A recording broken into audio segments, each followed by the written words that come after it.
Ja, dann starten wir.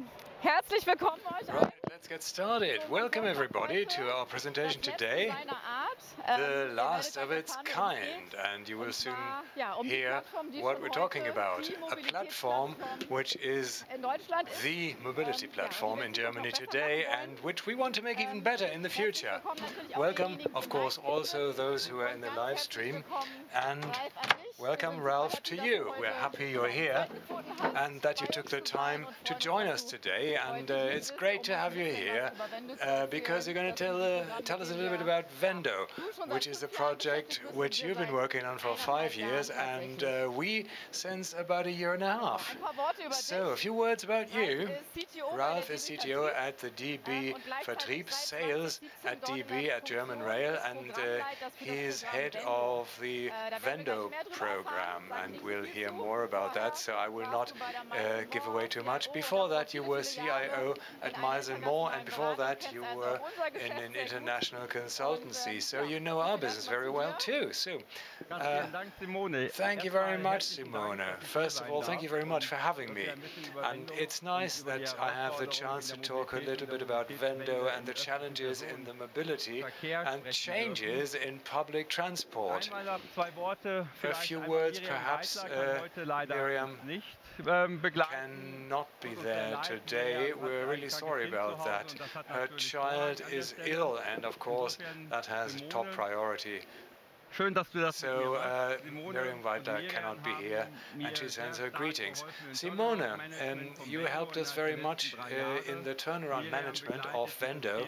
Now Miriam is still responsible, and Simone is currently in charge of the transformation process. That is how we're actually rolling this out in the line organization. So Simone, what would be your key messages about DB Vertrieb, about German Rail sales? Well, what do they do actually? They are in charge of selling products of public transport.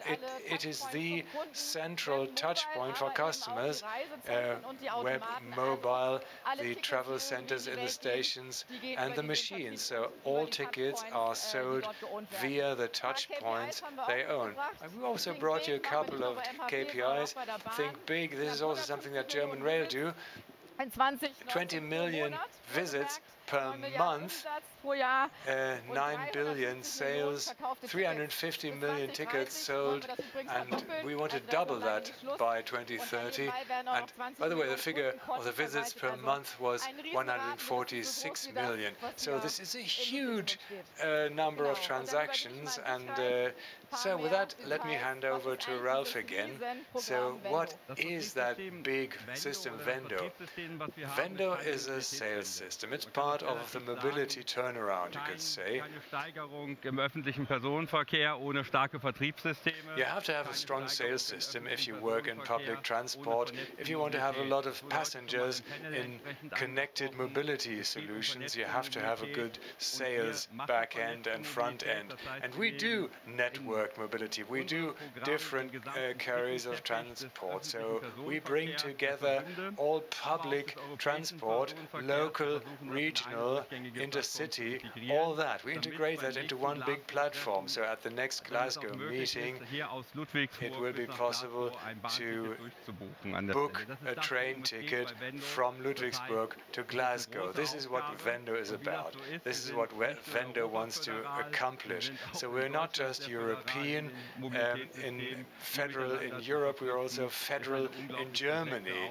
We have many different subsystems that have to be connected. And before I did the job, I couldn't imagine just how complex that landscape is. The old system is up to 40 years old. It's hard to believe, isn't it? When I'm looking around here, most people are very young, great young people. And, you know, the original system, you weren't even born then, but it still works. You know, the people then did a good job. They did a fantastic job. But if you ride trains, we're in 3 pillars. You buy something from the station. It's not the same kind of product you buy from from the machine, and it's not the same that you buy online. And this is because we started in the HP non-stop system for the station sales, and if you know this, greetings, you get an additional token from me. And the other outlet possibility is the machine. They were built in the 80s and 90s, and in 2000 the online system, and we are now putting this into one big architecture. There are some the digital representation of a ticket which is valid for hopefully all media or means of transport in Germany, and that ticket can also be serviced, it can be changed. So we're offering connected mobility in our sales system for the customer that goes end to end. And by the way, it's all about providing better services. Yes, we do know, and we heard this today, Dresden, Stuttgart, 13 hours, a new record, I suppose. And I would like to apologize on behalf of German Rail, on behalf of Deutsche Bahn, but of course, not only do we want to sell a ticket to a passenger, we also want to be on their side and support them before and after the sale. So if something goes wrong, we want to take care and help them and not leave them standing out in the rain. And this is what we're working for. This is why we do the platform. Now, let's click to the next slide. I could, talk 20 hours about this, but if you have any questions, by the way, ask me. I'm here. I don't mind being approached. I'm looking forward to meeting you.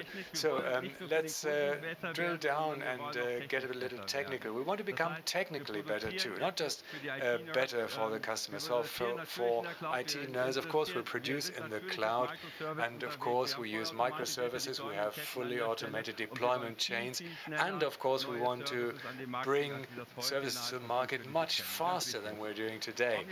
So omni-channel I mentioned, of course, we are in the cloud. Of course, we want to scale, and we heard that today. And the complex system of public transport for persons, we want to simplify it for our customers. Okay, so let's get back to the title of the presentation, the last replacement project in DB vendor. What do you mean by that? Why is it the last replacement project by DB vendor? No, I'll stop the advertising now and I'll talk shop a little bit or give you my point of view. Now, if you look, for about 5 years we've been working on this project. 5 years is a long time in the digital world, and we changed the framework. We started with OpenShift and we're now at EKS. We changed 3 times. If that doesn't mean anything to you, if you're not an IT nerd, it doesn't matter.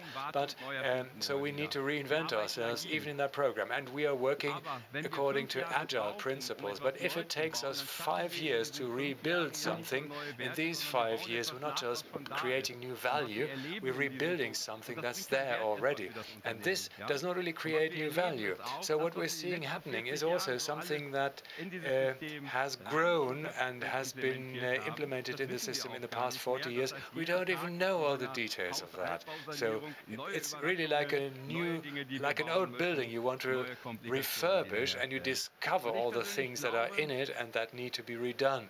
So it's a bit like that with us. And I think that in the future we have to handle IT differently. We have to use IT differently.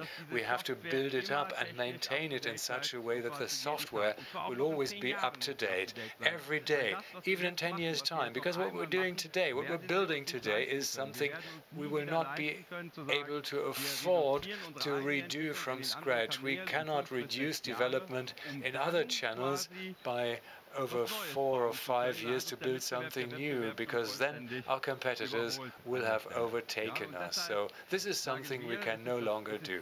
So this is why we're saying this is the final and definite software of this kind.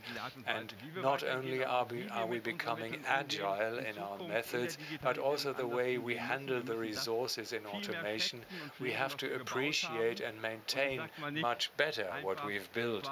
And not just throw something out, a great bit of technology. We have to take care of it, because in 10 years' time it'll cost 50% more to get to the same technological level, and somehow the complexity always grows. It never becomes less. Now, Simone, finally, we have brought a second topic, and we also want to share that with you. Agility in a big company like German Rail. How do you do it? How did we do it? Simone. Yes, well, of course, we did go through a learning curve, and maybe to give you an idea of how big it is, in the program, we have more than 500 people working for more than 5 years. So this is complexity. It's incredible, the complexity. And the key learnings that we've brought today is agility is great. Of course, it's all safe, but even the greatest method, the greatest tools don't reduce complexity. Complexity remains, and in order to manage that complexity, the program must be designed in such a way, the scope must be defined, must be estimated.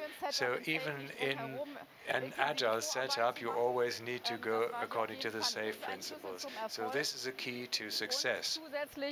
In addition to that, in addition to SAFE, we put in certain control mechanisms to monitor performance on a continuous basis, because we simply found that this huge amount of people, they're working forward, but it was hardly possible to really have an overview and to keep an eye on everything. It took us a while. Now we have produced great transparency across the program, and we can really measure how much we've improved and how that team of 500 people, the more than 20 development teams, how well they perform. We can measure that. So this is a key success factor. Agility, of course, is not being without a plan. I'm not saying something new here, but you know that it's always a challenge doing this remotely in Epic. This is always a huge preparation. Now the mechanisms, the systems, the methodology works really well now. And my final point, we really need to have experts in all roles, across the board, in all SAFE roles, people who take responsibility, people who take ownership. And last question to you, Ralf. In the past number of years, what would you say has been the most important skill in that game? What is crucial? I think the most important skill, in addition to the methods, whether agile, V model, waterfall, whatever. No, don't worry. We are agile, we're modern, and we have been for 6 years. But the most important factor in every project, that's you here in the room. That's the human beings. So you can do whatever you like, you can write everything down, you can plan everything and fix everything. It all hinges on the people. Good, well-trained, motivated people on board, people who embrace the project, adopt it and work for it. And the reason why I'm standing here is that I've learned in the past number of years, and Miriam and Simone, I'm representing them here, I can find these people at MHP. I can rely on them. And I found that when I was at a meeting for the first time, I was 30, I was young. I'm now 52. And I used to think, you know, this guy is 50, what is he talking about? Why am I listening to him? And you probably think the same of me now. And now, if I can still talk as an old fogey, there's one thing I would like you to take home. We are talking a lot about today for tomorrow and digitalization and all that. That's an important topic, and digitalization and all that. It hinges on you. So if this is you, I think my recommendation and hope and my wish would be that you stay on the ball technologically, that you keep up your skill level so that we can tackle it. Because if we are not top in terms of skills, if we are half layman, we can only find, shall I say, half good solutions. Digitalization is a ray of hope of solving many problems in our world. Mobility is one of them. So I'm keeping my fingers crossed. I'm looking around, and I think we got the right people looking around in the audience here. So thanks on that note. Thanks to everybody. Super. Danke, Simone. Great.